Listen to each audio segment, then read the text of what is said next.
श्री कृष्णा। आसोज महीने में श्राद्ध पक्ष की पितरों की कहानी। एक साहूकार था, उसके एक बेटा और एक बेटी थी। बहन भाई की शादी हो गई, बहन ससुराल चली गई, साहूकार व साहूकारनी स्वर्ग चले गए। जब उनकी श्राद्ध तिथि आती तब श्राद्ध निकालते थे।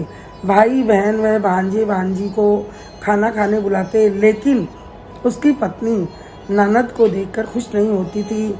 एक बार साहूकार का बेटा माता पिता को गया श्राद्ध कराने चला गया और पत्नी को बोल कर गया कि पीछे से बहन व बच्चों को बुलाकर खाना खिला देना, लेकिन पत्नी ने नहीं बुलाया और एक बर्तन में नीचे गाय का गोबर बिछाकर उसके ऊपर थोड़ी सी खीर पूड़ी बनाकर भेज दी। उसकी बहन पास में ही रहती थी। बच्चे बुआ के घर गए और खाना देकर आ गए। बहन ने जैसे ही देखा कि गोबर की बदबू आ रही है, वह खूब रोई और सोचा कि माँ बाप बहुत सारा धन छोड़कर गए हैं और उसका पति परदेश रहता है, वह बहुत गरीब थी। सभी बच्चे भूखे सो गए। उधर गया जी में भाई श्राद्ध तर्पण करने लगा तो गंगा जी में से दो हाथ खून में सने हुए निकले। तो पंडित बोला कि साहूकार, तुमने किसी का दिल दुखाया है, तुम्हारे पितर तर्पण विधि को नहीं मान रहे हैं, खून के आंसू रो रहे हैं। उसने कहा कि मैंने तो आज तक कभी किसी का दिल नहीं दुखाया और आगे भी नहीं दुखाऊंगा। मेरी एक बहन है, वह बहुत गरीब है और दुखी रहती है और मैं उसकी मदद ज़रूर करूंगा। पंडित बोले कि तुम्हारे आने के बाद तुम्हारी पत्नी ने बहन बेटी का दिल दुखाया है, इसलिए पितर संतुष्ट नहीं हो रहे हैं। साहूकार ने माफ़ी मांगी और पितरों का तर्पण करवाया और वापस आने लगा।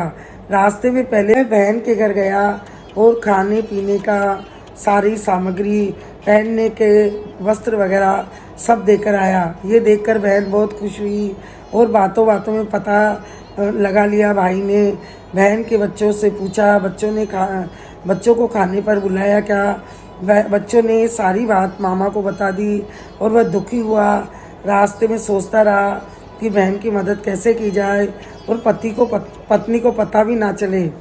साहूकार घर आकर पत्नी से कहने लगा कि तुम्हारे पियर में आग लग गई है और सब कुछ जल गया कर राख हो गया है। सुनते ही पत्नी ने एक गाड़ी भरकर और अन्न धन के भंडार भरकर भेजने के लिए तैयार कर दिया। मेरे पियर देकर आओ। जैसे ही पति जाने लगा, उसने बच्चों को साथ भेज दिया और बच्चों से कह दिया कि ध्यान से देखना, कहीं धन बुआ के घर की तरफ ना ले जाए। बच्चों ने देखा ये रास्ता तो बुआ के जाता है। उसने बच्चों को चुप करवा दिया और पूरा अन्न धन वस्त्र सभी बहन को देकर आ गया। पत्नी ने पूछा धन किसको देकर आए, तो झूठ ही कह दिया कि तुम्हारे पियर दे आया। कुछ दिनों बाद एक दिन बच्चों ने अपनी माँ से कह दिया कि सारा धन पापा बुआ को देकर आए हैं। उसने पति से खूब झगड़ा किया। आगे श्राद्ध पक्ष आया तो उसकी पत्नी रोजाना शाम को संध्या माता की पूजा करती थी। गोबर से दीवार मांडकर फूलों से सजाती और आरती करती थी, भोग लगाती थी और कहती थी कि मैं तन पूज्यूं संध्या माता, मर्जियो सासू, मैं तन पूज्यूं संध्या उली, मर्जियो सासू दोनों नंदुली। एक दिन उसके पति ने सुन लिया तो उसे बुरा लगा, यह मेरी माँ और बहन को मार रही है। उसने यही पूजा सुबह की और जोर जोर से बोलता था कि मैं तन्ना पूजू ऊब गठाड़ा, मर्जियो ससुरो दोनों साड़ा। यह सुनकर पत्नी ने कहा कि मेरे पिता और भाई को क्यों मार रहे हो? उसने कहा कि तुम भी तो मेरी माँ और बहन को मार रही हो। तो दोनों में झगड़ा हो गया। पत्नी खटवा की पार्टी लेकर सो गई। अब पति ने खूब समझाया, नहीं उठी। बोली कि तुम्हारी बहन का सिर मुंडवाकर काला मुंह करके गधे पर बिठाकर सारे शहर में घुमाओगे, तभी मैं अन्न पानी लूँगी। यह सुनकर भाई परेशान हो गया।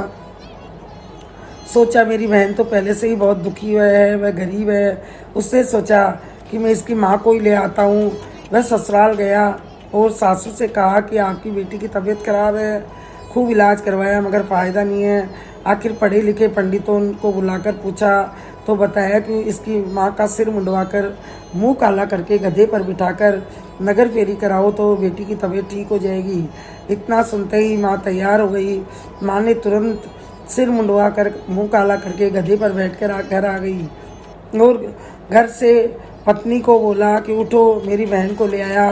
वह जल्दी से उठी और ननद समझकर उसको मारने लगी और कहने लगी, अन्न धन वस्त्र गहने रुपए सब दोधा बुआ की छाती में दें। ऐसे बार बार बोलने लगी और मारती रही। जब थक गई तब माँ बोली कि बेटी अब तुम्हारी तबीयत ठीक है। आवाज़ सुनकर चकित हो गई कि ये तो मेरी ही माँ है। मैं बोली, माँ ये तुमने क्यों किया? माँ बोली, बेटी तुम्हारी तबीयत बिगड़ रही थी तो जवाई ने आकर बताया, मैंने तुम्हारे लिए ये सब किया।